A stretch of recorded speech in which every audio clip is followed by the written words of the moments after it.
Ladies and gentlemen, boys and girls, shouters, pouters, and rule flouters, welcome along to the Joe Spiver YouTube channel, where we discuss books and little else. And it is once more absolutely fantastic. It is a peerless weather day here in the United Kingdom. Birds chirp, citizens lounge, and mosquitoes find themselves a fillip in this supreme heat. It is again set to be, we are again set to go quite deep into the 20 degree Celsius region, and as a result, you know, people will pinken in the afternoon as they put aside their duties at 2 or 3 p.m. and go down to the latest beer garden. So that gets a thumbs up from me. Means that I can wear thin shirts and shorts and can do my best sartorial impression of Klaus Eichmann and walk around as if I am indeed part of the Hitler Youth. So that's jolly good. I can shock the bien pensant of the local middle class areas around around Hull. So that's good. Yeah, I have the Assassin's Cloak. We have our weekly Assassin is back. Some great diary entries from the 29th of April throughout the years from the 19th century and the 20th century. We've got some pugilance, some poignancy, some stoicism, some determination, and some humour as well. So a great medley of human emotions. We have the human condition and its various quarters are documented this morning, as per usual. But I received yesterday, before we do that, of course, there's always something to do beforehand. I received yesterday through the door some political literature. The leaflet are out in force, and that is because there is, for the first time, I believe, probably since the 15th century, there is a mayoral election taking place in and around Hull and East Yorkshire. This is the combined authorities paper that they have sent out to us. Again, for those of you that do not know, that is the Spurn Head. That is the tip of Spurn Head. There is the municipality of Kingston upon Hull. I am placed probably right slap bang there, and then you have the North Coast, which is obviously the coast of the North Sea and the River Humber down here. That's the coastline which is eroding quickest of all coastlines in Europe, I do believe. And then you have the rivulet of Hull, the River Hull, getting out to sort of Driffield around here, and then you have I believe, is that Goole and Lincolnshire around there? Yes, I believe it is. Strange, isn't it, when a particular area of land is shorn of all other geographical context, how difficult it can be to identify stuff. Because if this was placed, if this was placed in conjunction with the rest of the British Isles, then I'd know exactly where everything was. And yet, it seems strange to have a little East Yorkshire archipelago there. But this is this is the leaflet that was sent out, and we'll be voting for candidates on Thursday. And of course, given that I am a public broadcaster invested with all sorts of authority, it is incumbent upon me as a broadcaster to show you all of the candidates who are running. First of all, we have a lady by the name of Anne Hadley. I should put her at her mid-50s, and she gets her blonde hair from a bottle and is the Conservative candidate. Funnily enough, you can pause the video now and give that a read, but you will notice besides the squiggly tree, which serves as iconography for the Conservative Party, and the blue colouring of the whole page, you will not see one reference to Conservatives, capital C conservatism. The name of the party has been ingeniously excised from here. It's been ingeniously cut, and so you might well look upon Anne Hadley as some sort of independent or somebody unallied to anyone else, when in fact she has the madness of Conservative premiership trailing behind her. So that's Anne Hadley. Next up we have, who do we have? Mike Ross from the Liberal Democrats. He is, I think, currently the head of Hull City Council, but there is the gentleman there, the Liberal Democrat candidate. He is currently second in the running according to the polls, and there you have, dressed up in attractive orange. The Liberal Democrats are getting a reputation for electoral nous, so they do not have the popular backing of the Labour Party or the Conservative Party or the Reform Party, and yet they somehow managed to wiggle out maximum seats and therefore maximum control for their voter base. Next up we have the Green candidate, Kerry Harrison. She says that it's time for a fresh start. There she stands before our beloved suspension bridge, for which we will never pay. And it troubles me with the Green Party because I don't think I've attempted to hide my at least my affection for their policies on paper, as sports pundits often say. On paper they look jolly good, and yet in real life I cannot swim with them. Here it seems that the Green Party can only be represented by, or can only have as their candidates, guitarists and clairvoyants. You can see that lady there. Why is she not? Why does she not look nice? Why has she not done herself up? Why does she look as if she's about to tell Harry Potter that the Dark Lord has returned once more? Why does she look as if she reads tea leaves? Why does it look as if she inquires into teapots for future events?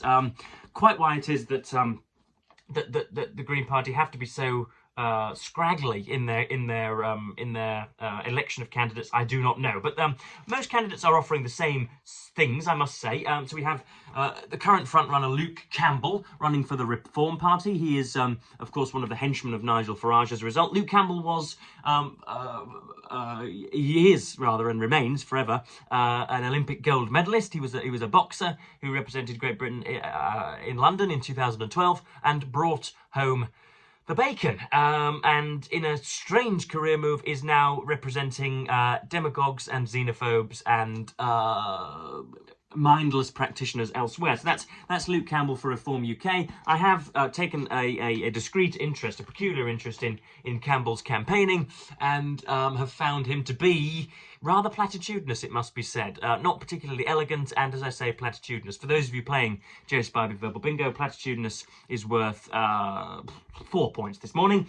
Next up we have Margaret Pinder from the Labour Party. Again, she is saddled with all of the difficulties and all of the failures of Keir Starmer's opening 6 months tenure.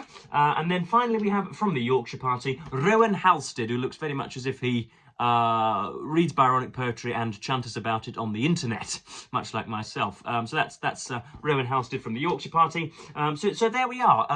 I don't know whether, if indeed you contacted citizens, whether they would know, such as even down to politicos such as myself, just what lies within the remit of a mayor. All of the candidates are talking about, are appealing to the heart rather than to the head, and they're saying that it is time that we reasserted ourselves on the national scene, and it's time that we won back some financing, and it's time that we were the country's ignorance of East Yorkshire was pushed aside forever, and yet there is scant reference to hard-nosed scientific policy or numerical policy, talking about running the buses, or how it is that we might better run our NHS, or how we might rejuvenate the parks.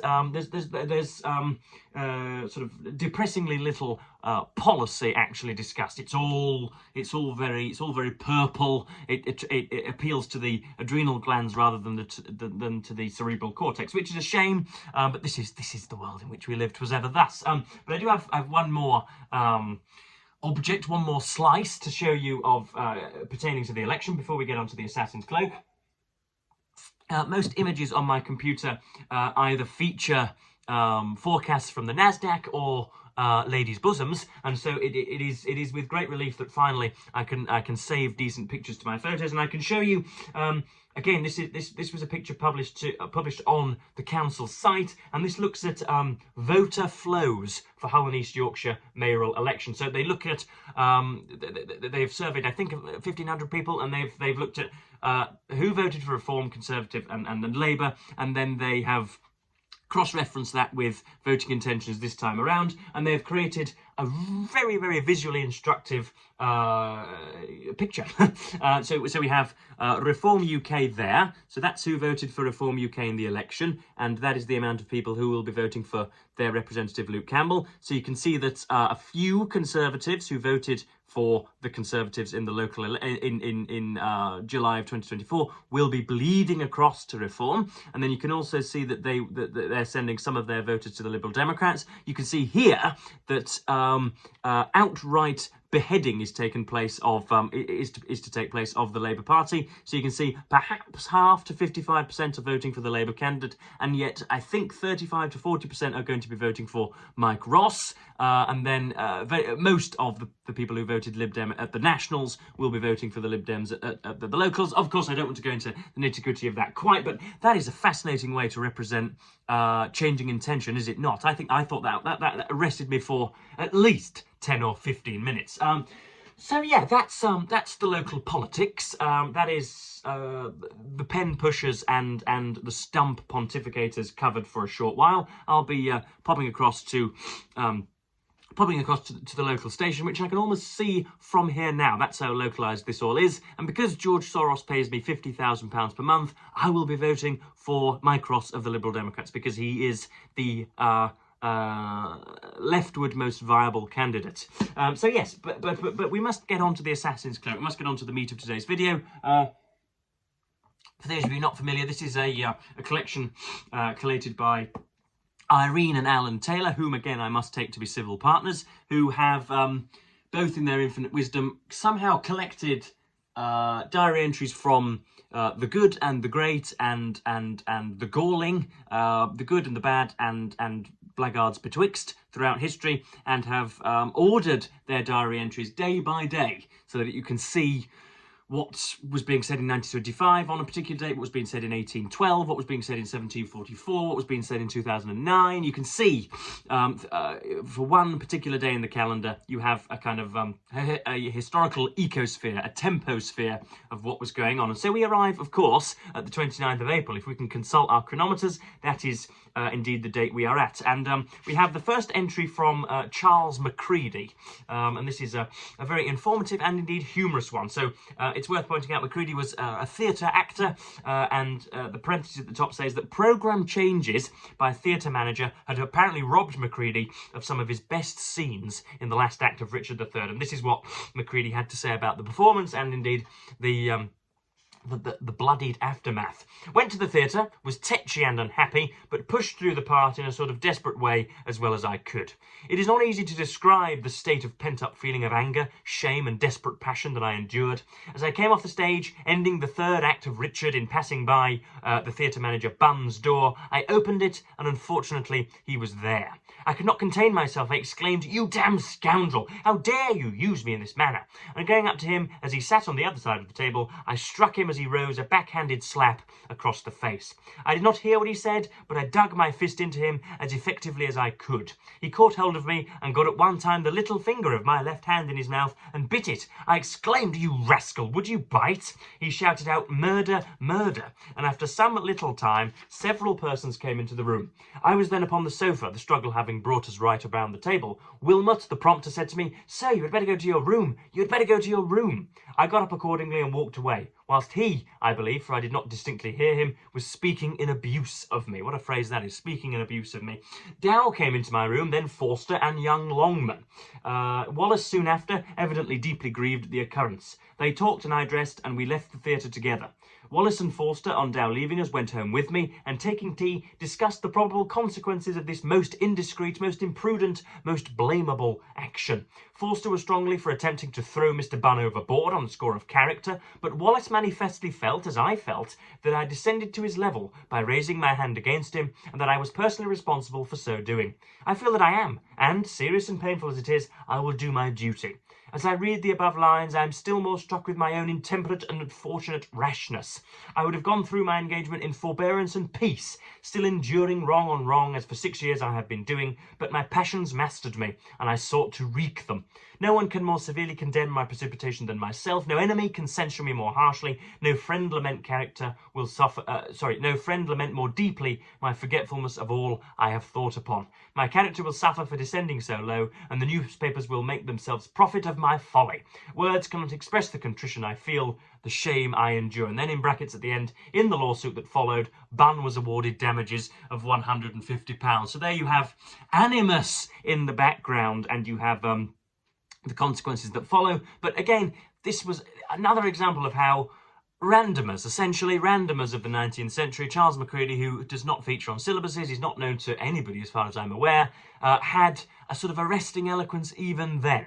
If indeed he were to be sort of transmogrified into the 21st century, he would be a novelist of high repute. And yet here he was, just as I say, just a randomer noting down his thoughts in his diary. Next up we have 1937 from Corfu. This is Lawrence Durrell. Not the most beguiling of entries, the worst by far, or at least the least interesting of all of those we will discuss today, but something lumped in. So this is Lawrence Durrell, who I think was, again, a sort of a writer and poet of mention. This is him writing in 1937 from Corfu. It is April and we have taken an old fisherman's house in the extreme north of the island, Calamai. 10 sea miles from the town and some 30 kilometres by road, it offers all the charms of seclusion. A white house set like a dice on a rock already venerable with the scars of wind and water. The hill runs clear up into the sky behind it, so that the cypresses and olives overhang this room in which I sit and write. We are upon a bare promontory, and with its beautiful clean surface of metamorphic stone covered in olive and ilex in the shape of mons pubis. This has become our unregretted home. A world. So there you have the seclusion and the the willingness to be apart from your fellow man. Again, not terribly interesting, but I'm sure interesting to Mr. Durrell when he read it back. Next up we have a heartfelt one. For this is from Etty Hilicium, I believe. Again, a famed diarist and somebody who was eventually murdered by horrendous racists, xenophobes and anti-Semites at Auschwitz-Birkenau. So this is from 1942, 1 year before her death, writing from Holland. This is talking about a relationship in under prosecution. I am so glad that he is a Jew and I am a Jewess, and I shall do what I can to remain with him so that we get through these tough times together. And I shall tell him this evening, I am not really frightened of anything. I feel so strong. It matters little whether you have to sleep on a hard floor or whether you are only allowed to walk through certain specified streets and so on. These are all minor vexations, so insignificant compared with the infinite riches and possibilities we carry within us. We must guard these and remain true to them and keep faith with them. I once quietly bemoaned the fact that there is so little space for our physical love in our 2 small rooms and no chance of going elsewhere because of all those notices and prohibitions. And now it seems a veritable paradise of promise and freedom. Your little rooms, your small table lamps, my lilac soap, and your gentle caressing hands. God knows how much that means to our relationship, to all that may lie in store for us. Not that I worry unduly about the future. You can't tell how things will turn out in the long run, and so I don't bother too much about it. But if things are to be harder for us, I am quite ready to bear it. There you have some stoicism, some honesty. I think probably a rare flash of eroticism from the Jewish people who were being everywhere hunted by Nazis. And so yeah, it is expected and indeed I think to be cherished indeed that Irene and Alan Taylor so often punctuate their selections with tales of Jewish woe. It's a good point of reminder. And then finally we have a little bit of humour. This is from 1980. This is Sir Hugh Kassen, who was an architect and for a time I believe head of the Royal Academy. This is him writing. I received today a letter from a friend of the Royal Academy, and the letter reads, "Dear President, are your chandeliers by any chance made of soup? Yours sincerely." Stung, I go on to the landing and look. He's right, and we arranged to remove them for cleaning. Amazing for how long one can fail to notice sluttery in one's own house. I must document that particular noun, sluttery in one's own house. Usually it comes to the surface when you are trying to sell it. Is this your living room? Potential buyers ask incredulously as they gaze at the chipped paint, torn paper, and book-laden windowsills. There's Sir Hugh Kassen. And I checked up chandeliers being made of soup, and the internet told me that indeed chandeliers are commonly made of cut glass rather than any tinned preserve. So yes, that's Sir Hugh Kassen sort of bemoaning sluttery in one's own house, but by sluttery he means sort of absent-minded housekeeping rather than legs being akimbo. So that's the Assassin's Cloak for the 29th of April, and so I'll be back as and when I locate some more decent entries. But yes, I hope that I've managed to again enliven your days, and I'm going to end this recording here and then go and cause stirs within the local community. I'm trying to see where all of these local candidates are campaigning, and yet, for love and for money and for all of the energy which AI expends on the internet, I cannot find sort of speaking spots or any sort of gatherings which are taking place, and so I can't even cover it to the most minor of degrees. But yeah, there is a local election on, and I thought that given that it's populating my mind, I thought I might as well convey those thoughts to you as well. So yeah, I'm going to end here. I'm going to have some water, and then I'm going to read some more of AJP Taylor's History of England. So yeah. I'm going to thank you as ever for watching BookTube, and we'll wish you the fondest of earthly farewells.